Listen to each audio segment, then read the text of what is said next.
Hey there! Welcome back to another review video. In spirit of one of my top 5 favorite games of all time getting a sequel announced not too long ago, I decided I'd make a video on the main one, the main game, the first one. That would be Hello Neighbor. I don't have a physical copy of the game.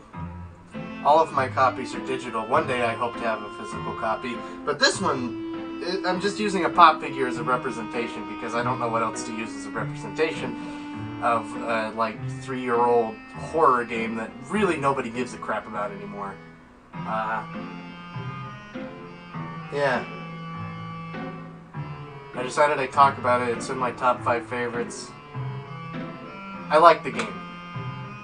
Unfortunately, like I said, I don't have any physical copies, so I can't just plug it into something. So I guess I'll have to move over to the computer.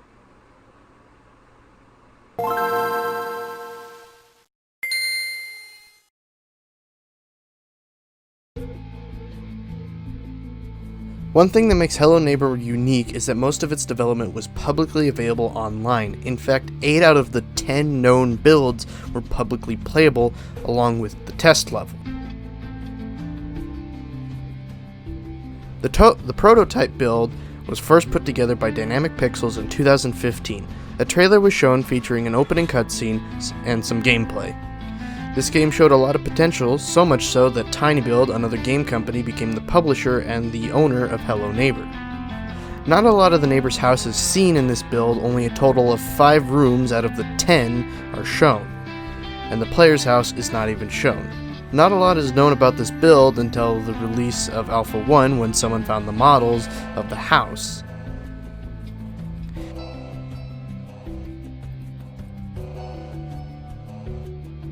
In 2016, the pre-alpha was the first build after TinyBuild became the Hello Neighbor's publisher. It was also released publicly on the official Hello Neighbor website. This build did not have an opening cutscene, just a short sequence where you would get the idea of the goal of the game. After being caught so many times, the layout of the furniture and items would change. And there was also a dream sequence. The basement was not shown. Lots of people like DanTDM, Oompaville, Bijou Mike, Captain Sauce, and tons of others played the game and shared their experience on YouTube. This game became a hit. Also, a second version of the pre-alpha exists. This version was used in a video to show off how the AI in the game works.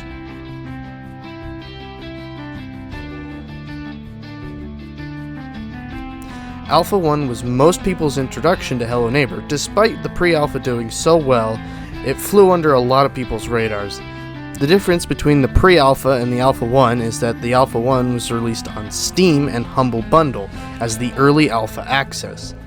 This one payment would allow people to get every single build of the game as they came out, and the final game when it came out.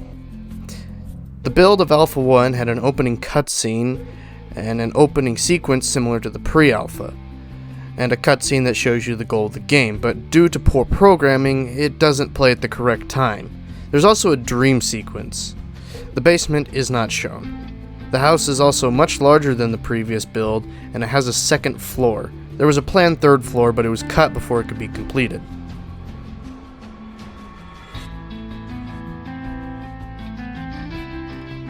Alpha 2 was unique because, unlike a large mansion-like house, the house was small. Like, really small. This was probably the most popular build of the game due to the fact that the game was published with console commands still active. This game plays out almost exactly like the Alpha 1 with an opening cutscene and a short playable area before the game actually starts. Except, everything plays in the correct order. This was also the first time the basement was shown, but 90% of it isn't accessible without the console commands. This build was also the start of the transition from the semi-realistic style that the game had to the more cartoony one that we have now. This is also the first time that the player has a physical form.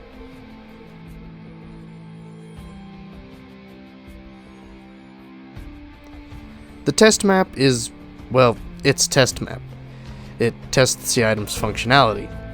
The only way to get here, though, is through the Alpha 2 console commands or the Alpha 3 game files.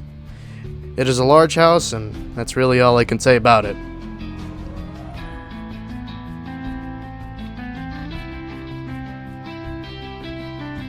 The Alpha 3 was the largest house by far, featuring 3 floors and a ton of space you can explore with a bit of time on your hands.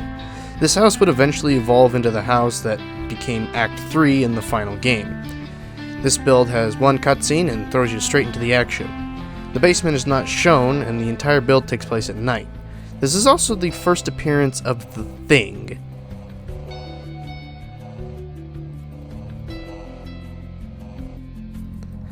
Alpha 4, Beta 1, and Beta 2 are pretty much exactly the same, except each one is more unstable than the last.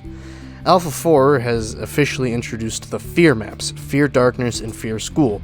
They both give you abilities needed to beat the basement, the double jump, and the ability to escape the neighbor's grasp.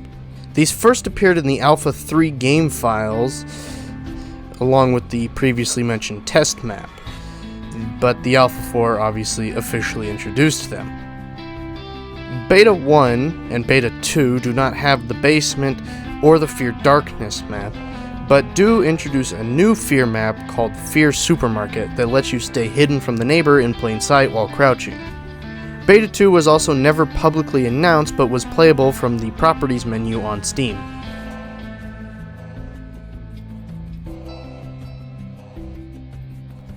Beta 3 is just Act 3 in the final game, with a small handful of things not yet added. The beginning plays just like the first 2 betas, and this build has had a crossover event with Bendy and the Ink Machine. There's also an unused Fear map known as Fear Factory, where you would most likely get the Super Throw, which is already unlocked from the start in the final game, but because the Fear map is unfinished, you don't get the ability. This map also has the basement, unlike the other 2 betas.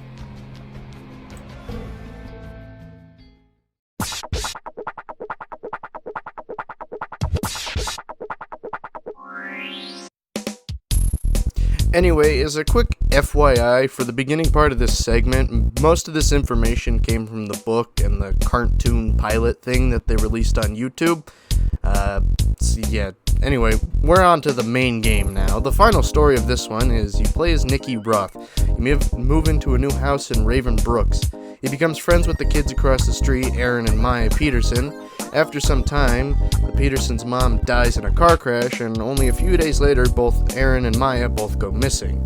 Nicky believes that their dad, Mr. Peterson, aka the neighbor, this guy right here, is the cause of the disappearance.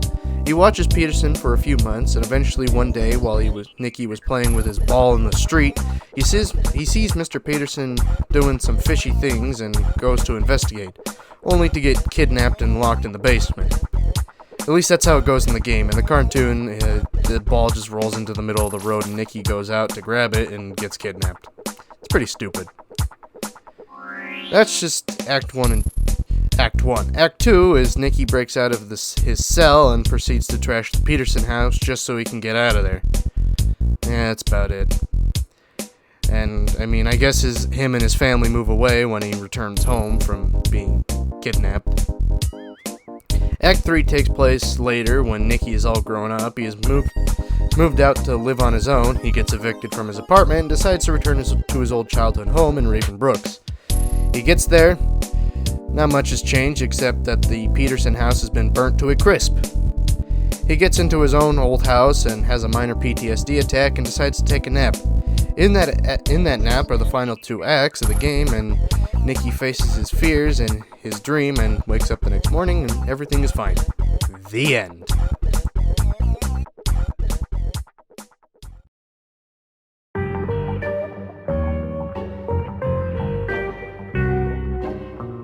Hello Neighbor has a lot of diverse characters across its 4.5 games. Most of those characters are children, though. Also, I say half because of Hello Guest. I just have written here in my script, come up with some stupid excuse. My excuse is it's just its own thing, but whatever. Anyway, I'm only going to talk about the characters that appear in the main game and maybe a few things that might be worth mentioning. We have our protagonist, Nicky Roth. He's a small boy that lives across the street from the antagonist of the game, Theodore Peterson, or as people call him, the neighbor. There's also cardboard representations of his children, Aaron and Maya Peterson, and then there's the Thing. No one really knows what this thing is, but most people have come to an agreement that it's all of Nicky's bottled up fears from what went on in the Peterson house in the first 2 acts. Or it has something to do with the curse that seems to be mentioned in the cartoon quite a bit. I don't know. Or maybe the other books. I haven't read them yet, though. There's also a small handful of characters in them that aren't in the main game, but I feel need to get mentioned. There's Nicky's mom and dad, and there's also Diane Peterson, the neighbor's wife.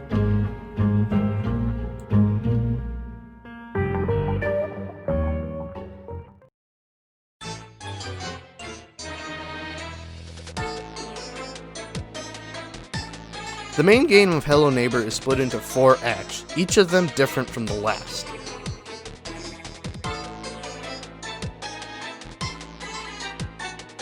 Act 1 starts off with a young Nicky Roth playing with his ball in the street when he sees some fishy stuff going on inside of his neighbor's house.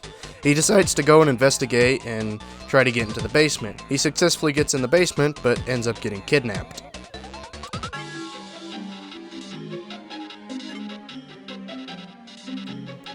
Act 2 starts off with Nicky locked in a fake room inside the basement. Someone unlocks the door and Nicky leaves the basement through the cellar doors out back.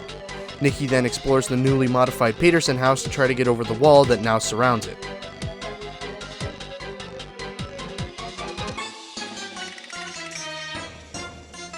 Act 3 starts off with an adult Nicky in his apartment. He gets a letter explaining that he's been evicted, so he decides to return to his old childhood home.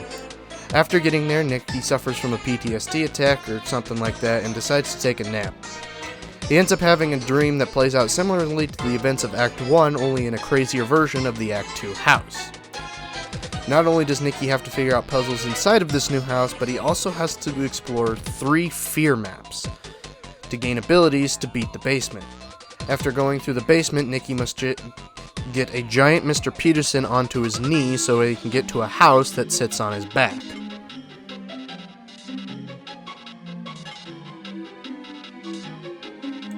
The final act starts after getting inside the house that sits on the giant Mr. Peterson's back. Adult Nicky must protect his younger self from getting killed by the Thing. Each time he does protect his younger self, he grows in size. Eventually he grows large enough to beat the Thing, and he's able to leave his crazy dream.